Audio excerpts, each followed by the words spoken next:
When you negotiate, you are trying to get to a win-win solution. If it's going to be a win-lose, I say better no deal. Wag na lang tayo mag-deal kung may win-lose lang. So it has to be a win-win situation. Hey guys, welcome back to the Leadership Stack Podcast, the podcast for entrepreneurs by entrepreneurs to increase your leadership, teamwork, and profits. This is your host, Sean C., aka Mr. CEO at 22.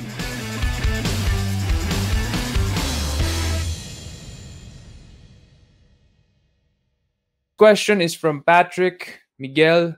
Do you employ leverage? When you're asking about leverage, so there's a lot of ways to look at it. There's the negotiation way. So do I use leverage when I negotiate in business?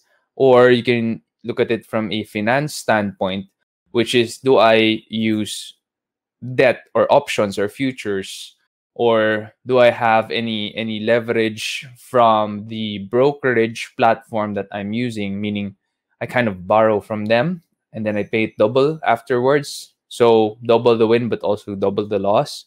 In terms of finance, I don't employ leverage because I'm not really that amazing as a trader. I am not. I think I suck as a trader, to be honest, and I'm not that good as an investor. Marvin Guillermo is a brilliant trader and investor, and I learned a lot from him. But in terms of practice, diba, you need to practice. If you don't practice anything that even a master could teach you, you're not gonna really learn it. You're not gonna experience it, and it's not gonna stick. So, I guess in my case, I haven't practiced that well. I haven't had a lot of opportunities to use everything that I've learned from Marvin. So I don't employ leverage because it's too risky for me. I think I'm just going to lose money. In terms of negotiation, do I employ leverage? Yes, definitely. We have negotiation points and we have leverage points that we always use. I always say during negotiation, you have to gather data about your negotiation partner.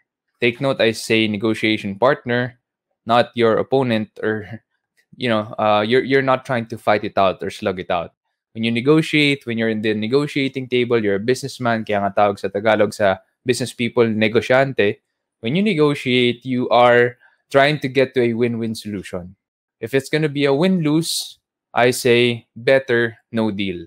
Wag na lang tayo mag-deal kung may win-lose lang. So it has to be a win-win situation.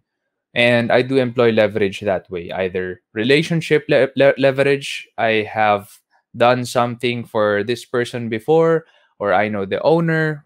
That's a big deal, especially here in the Philippines, where network is critical. Referrals is very, very important. What is the next big thing for e-commerce? Do you think after the pandemic, people will return to malls, or e-commerce will change this behavior of Filipinos? I think e-commerce is getting bigger and bigger. That's what I think. I don't think it's going to stop even if we're back to normal, quote unquote, no, after the pandemic blows over. I think that we have already gotten into that lifestyle. It's no longer a habit. A habit forms in 31 days. So it's already a lifestyle because it's already 10 months. That's a lot more than 31 days that we've been buying e-commerce, that we've been having groceries delivered to our doorsteps, that we've been paying via bank transfer, GCash, GrabPay, or credit card. So I think people are used to buying online.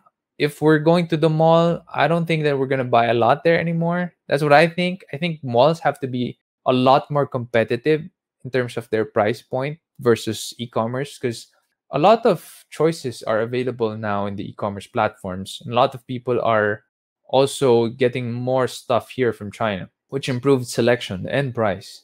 So if ever that people are going to buy stuff from the mall, it should be something that is really not in the e-commerce platforms, or it should be something that's super expensive in the e-commerce platforms. That's what I think. But in terms of, are people still going to be buying through the e-commerce platforms? Definitely. I don't think it's going to slow down.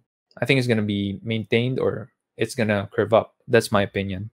From Monster Wings, question is, what do you think of crowdfunding? I think it's brilliant. I think crowdfunding is one of the most brilliant ideas in our generation. And that's because there are ideas that could not come to life, would have never come to life if it wasn't crowdfunded. So I think the ideas that have been produced because of crowdfunding and the people that were helped because of crowdfunding, we had someone who suffered from COVID, and we ran crowdfunding campaigns, and it really did help. So I think it is a very good thing if you're planning to run a crowdfunding campaign. One thing that I just want you to know is you have to have a good marketing campaign for it. Because if you don't market it well, then not a lot of people would fund your project or your cause. So you have to have a good, maybe hire a good launch team for that. Or if you can DIY it, all the better. Just make sure you market it very well. From Viane, can you recommend a good and free affiliate marketing software? I'm not sure if you're the one who wants to run an affiliate marketing campaign or you're the one who wants to shop for affiliate marketing companies and you want to sell their stuff. So that's a question that I need you to qualify first for me.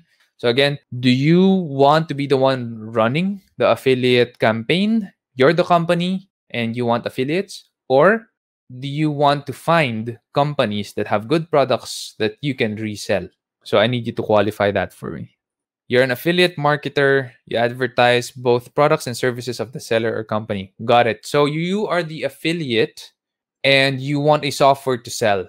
Now, my answer to that is it depends on what niche you're in. So I'm in the SEO niche and digital marketing niche. There are a lot of SEO softwares that have an affiliate program. SEMrush is one of them, and I'm an affiliate. I'm an influencer, actually. So whenever I sell SEMrush, what happens is I get a percentage, a cut every month from the company or the people who uses SEMrush. And I love those kinds of affiliate marketing models because I get monthly recurring revenue. You just have to look it up. But again, it depends on what niche you're in. If you're not in the SEO and digital marketing space, it would be very difficult for you to sell SEMrush.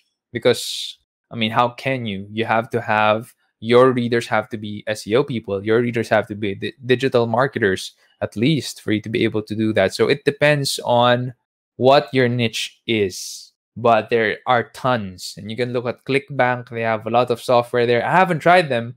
I only sell software that I have personally tried. Yun naman yun. So I don't sell software I haven't tried yet. So everything that I am an affiliate of, we personally tried.